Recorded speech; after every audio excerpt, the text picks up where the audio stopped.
It now becomes clear with each passing day what the purpose, and Michael has given us the context, what the purpose is, on the one hand, of raising tariffs, and on the other hand, of using them as bargaining chips to get other countries to agree to invest money in the United States. For example, in the last 2 or 3 days, there have been a flurry of statements coming out of England because Trump is visiting Britain, and big boasting of huge amounts of money, hundreds of billions of dollars that the British are going to invest in the United States and vice versa. Number one, the purpose of the tariffs was to do something that now the country is desperate to do. I want to underscore this because I don't think it's very well understood. We are watching a Republican president leading a Republican Party that for 100 years has been the carrier of the notion that taxing is bad and the government shouldn't tax anybody, that we are in favor of private enterprise, not state enterprise, and the government should not blah, blah, blah, blah. And what is he doing? Imposing an enormous tax on the American economy. That's what tariffs are. They are a tax. So we should wonder what would make ideologically driven conservative business people who hate to pay taxes, who have been supporting the government, the Republican Party, for a century to keep their taxes down and have had that work well for them, why would they suddenly reverse everything and impose enormous tax? Answer, they're desperate. They have no other way to go. Their borrowing is out of control. Let's remember, in 1970, the total debts of the United States were a few $100 billion. Today, it's $37 trillion. That's an increase that dwarfs production, prices, nothing goes like that. We are borrowed crazy. Why? Because we had already reached difficulties that meant the government, to finance itself, couldn't tax the rich who controlled politics and wouldn't permit it, and had pushed the tax burden onto the mass of people so much that by the 60s and 70s, we had tax revolts. That's what they were called. California, all over the United States. And then began the solution when the politicians cannot dare tax their donors and can no longer tax the people. What do? They borrow as if it were a magic alternative. And who do they borrow from? The corporations and the rich who lend to the government the money they did not have to pay in taxes. This is Schweinerei, the Germans would say. This is pure fakery. But now we get to where we are today. We've borrowed so much playing this absurd game. We got the rest of the world to get in on this, holding their wealth in the form of U.S. treasuries and so on, that we have gotten to the point, which was already reached under the short tenure of Elizabeth Truss in England, where the capital markets say, we're not lending to you anymore. You're not a reliable borrower. You have gone so far in your borrowing that we can see you're getting close to that political point where your own people will not allow their taxes to be used to pay interest on a debt rather than to feed their children. And in that game, it's the creditor who loses. So we don't want to lose. All right, so what is the U.S. going to do? Tariff. It will, in fact, put a tax. It'll put it on businesses because most of the tariffs are paid by businesses that import into the United States. And they will say to those businesses, it's your job, you have to pay this, it's your job to figure out whether you can squeeze the foreigners to lower their price to offset the tariff, or you squeeze the American consumer via inflation and solve the problem that way. But we, the government, are no longer squeezing the masses. You, irony, you, the business community, are doing it through the inflation. That's the effort. Now you understand why Mr. Trump is eager to do the tariffs, but because they are resisted and because they are not generating anywhere near enough money to deal with this problem, he has the second half of it. He'll bargain away the tariff that wasn't doing the job anyway if you promise to move capital into the United States. Hence, Michael is quite right. It's a protection racket. You have to help us because we are a flailing, declining empire. And the only way we can continue to protect you, that's what they say to the Europeans, you've got to help us. You've got to give us all this money. Keir Starmer yesterday, in a spectacle as pathetic as any I've ever seen, boasts that the United States has committed to investing 150 or maybe even 250, it's a little fuzzy, the numbers, of money over the next 10 years in Britain. And he says with real pride, it's going to produce, we hope, 7,900 jobs. So I looked at the statistics. What's the job story in England between August of 2024 and August of this year? They lost 127,000 jobs. He's boasting of something that can't offset even 10% of the decline of the British Empire, and it's coming over 10 years. That's an admission of failure that's been dressed up as an achievement. Last point. If the rest of the world, to quote Michael, is being charged an entrance fee to sell their stuff in the United States, and that's what a tariff is. You got to pay this if you're going to sell stuff in the United States, right? That's hurting the exporters around the world because their market is going to shrink. That's elementary. They're screaming bloody murder to their governments, who are therefore desperate to give them something to support this craziness that's hurting them. And what do they give them? They give them these announcements. The United States will invest if we invest in the United States. And that's the bigger story. Suppose that works. Suppose that these leaders in Europe and beyond do in fact deliver hundreds of billions of dollars of capital investment in the United States. Frankly, I don't see it. I see the United States becoming less attractive as a place to make investments with each day. But let's assume I'm wrong, the money comes. Then in those countries, the austerity already being imposed on the people in every one of the European countries. Now, only the rate of doing that is different, not the phenomenon.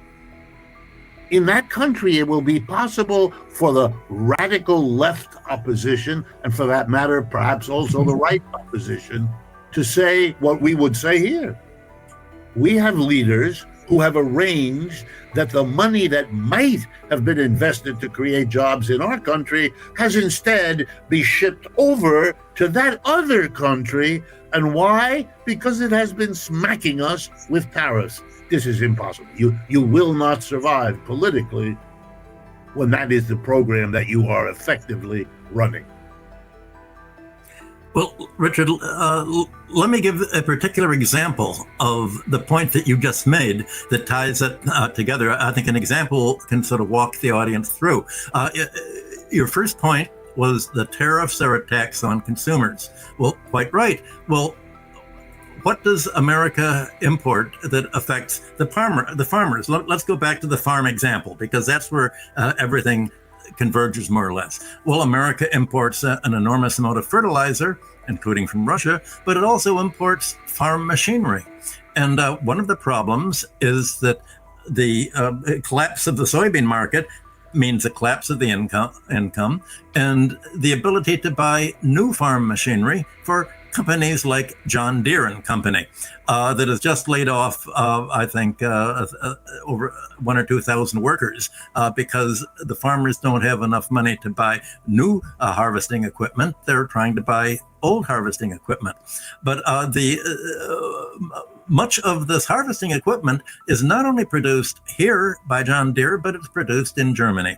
And America also imports harvesting equipment from Deere's rival companies, also in Germany. Well, all of a sudden, they find their costs are going way up as a result of the inability to get energy and steel. So they are exporting, trying to supply the market here with the products that they produce in Germany. And imagine the surprise that these companies suddenly have that are saying this is a threat to their making any profits at all this year on their imports, because not only is the United States charging the 15% tariff on imports from Europe, but it's saying you are liable for the 50% tariffs because you're making your machinery out of steel and out of aluminum. And we're trying to support the American steel industry and the aluminum industry,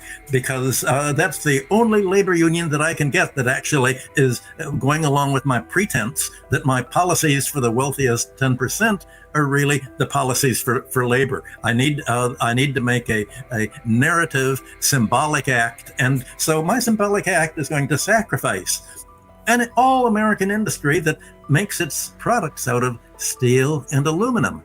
Well, you can imagine what this crazy political ploy has done. It means that Deere and Company and its the German exporters all of a sudden find that when they're trying to provide the harvesting equipment that American agriculture needs, all of a sudden the price has gone way, way up. And you pointed out, well, can they get around this by investing in the United States? Well, if they invest in the United States, they're still going to have to import many of the parts that they use from other countries, because America doesn't have the supply chain that's necessary for all of the different things that go into harvesting equipment, just like automobiles. All of that, these tariffs have stifled the profitability of imports by companies by raising the price so high that either as you say, either the companies absorb the cost, in which case they don't make profits, and yet having a corporation is all about making a profit. So there's a limit to what you can do. They'll just stop producing, as Deere has stopped producing in some of its plants. Or they pass it on to consumers, and the consumers are squeezed. The farmers are squeezed because not only is farm income going way down as a result of Trump's crazy weaponization of agricultural exports, when there is an alternative now that did not exist in the 1940s, but they're broke and they can't afford to borrow from the banks, because the banks say, well, what are you going to pledge as collateral? Your collateral is your farmland, and the farmland prices are going down, and you're already fully mortgaged. By the way, Treasury Secretary Bessent earns $1 million a year in the rent for one of his landed properties in North Dakota. That's used largely for producing all of this. This was accused of being a conflict of interest by Congress, and he has to sell this land by mid-December into a collapsing market. Well, you can imagine how happy he is, at least, that the Federal Reserve cut its interest rates the other day, and the newspapers all said, "Gee, with interest rates going down 0.5%, that's going to lower the mortgage rates for housing and for equipment purchases." But that's a fantasy. Short-term rates went down yesterday, yes, by 0.25%. Long-term rates went up. Not because they said this is going to be inflationary.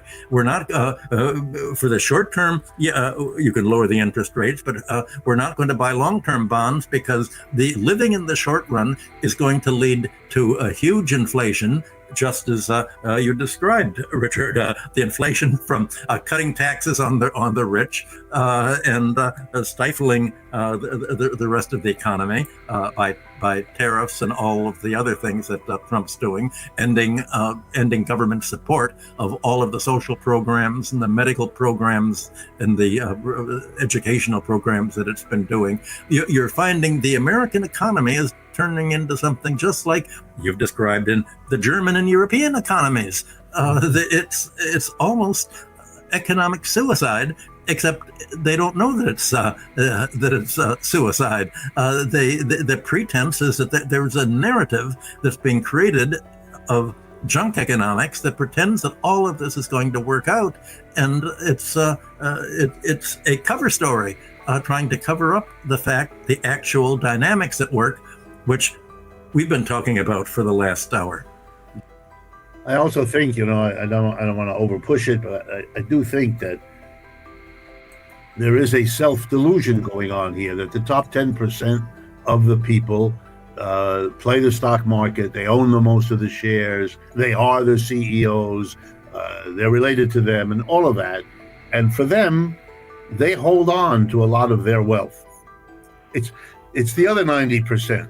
And that's why you get more and more of that old notion of a split economy, that 10% of us live in a world of fancy restaurants and plenty of food and all the rest. And the rest of us are the ones that are traumatized every time we go to the grocery store by what we can no longer afford. Here's a statistic to think about. Compared to the year 2020, so 5 years ago, the price of beef in the United States has risen by more than 50%. Hamburgers are like a basic part of an American diet, at least for those people who can afford meat. Think about what it means that the cost of the hamburger has gone up 50%, more or less, since the year 2000.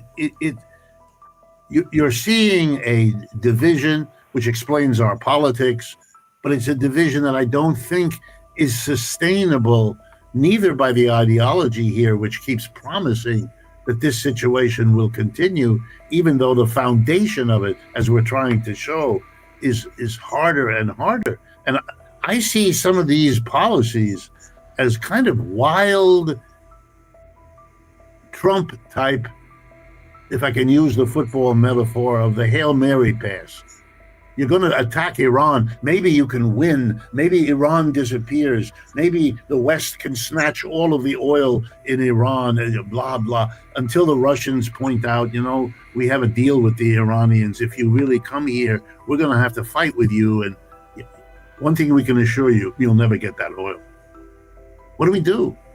Well, we go and fight against Mr. Maduro, who can't defend himself, at least not in the conventional sense, and we keep we become judge, jury, and executioner of the hapless Venezuelans who are taking a boat ride 1,000 miles from the United States and get incinerated, with the whole thing being handled by the president with no evidence at all that these people were doing something illegal, for which even the punishment isn't execution, and yet they were executed for the crime for which that's not the punishment that's legally okay, these are fairly desperate acts, and hoping that the Israelis will somehow be able to pull the rabbit out of the hat of the Middle East and become an acceptable dominant power.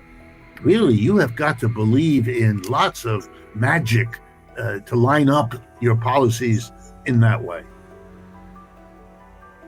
Well, you mentioned how the American economy is being squeezed by these, and a desperate thing. Part of the desperation is when you cut your policies into segments and not look at the interactions. One of the big factors in rising prices that Americans have to pay, in addition to the food that you've just mentioned and the hamburgers, is electricity.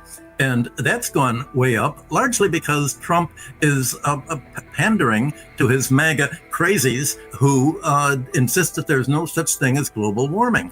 So again, Trump said,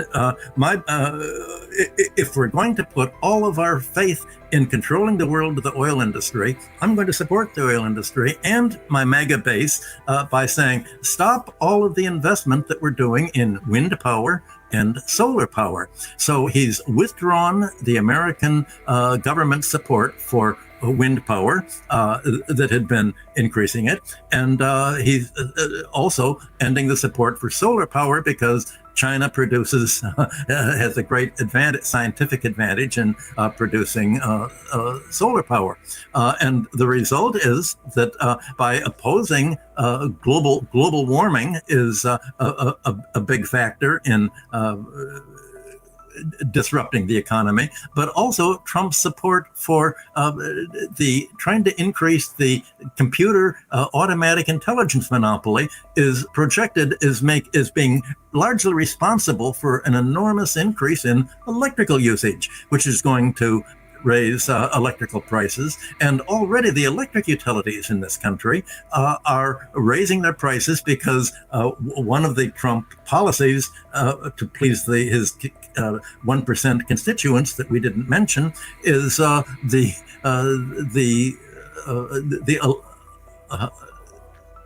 electric subsidies that he's been given. His policies is using an enormous amount of electricity, and it costs basically 10 years to go through all of the public filings that you have to do in order to get a new electric utility built to supply the energy for not only the rising computer and automatic intelligence industry, but for just the normal growth in electric utility that's especially coming from air conditioning to cope with the global warming that's increasing because Trump has withdrawn from the Paris Agreement and all the other agreements to try to stop global warming. Everything he's doing is to exacerbate the cost squeeze and the shortfall of things we need. Well, the electricity doesn't play much of a role in the consumer price index. Neither does rent. That's not much in the consumer price index. All these things that are really going, or healthcare, all these things that are squeezing the budgets of the Americans that you just described are excluded from the statistics that the government's talking about, thinking if you just don't describe them, maybe we can convince people of our cover story. And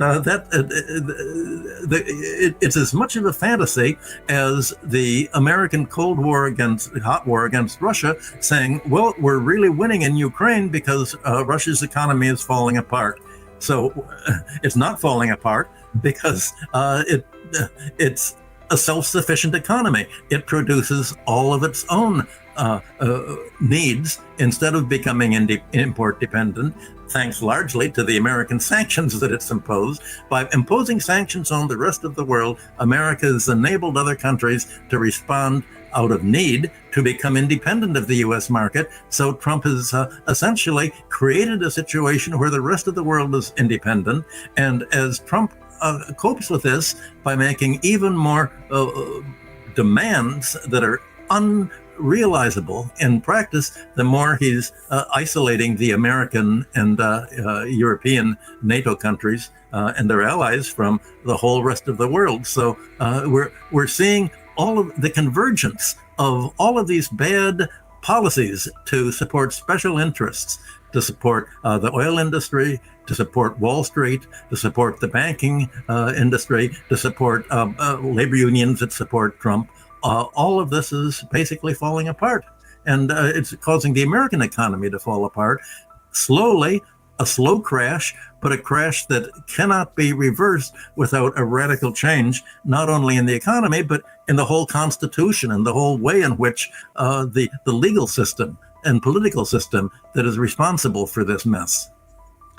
And last irony, as you can no longer blame the immigrants since you've effectively stopped the inflow and reversed it to an outflow, you must find a new comparable scapegoat. And if you watch the internal closing down of criticism that extends even to late night comedians, you can see that building up the domestic left becomes the new scapegoat to justify why all of those things done by ICE to the immigrants didn't work. There's no huge resurgence of investment here, not at all. There's no resurgence of manufacturing, not at all. It's all smoke and mirrors and scapegoating, because that's the sum total of where his first 8 months have gotten him.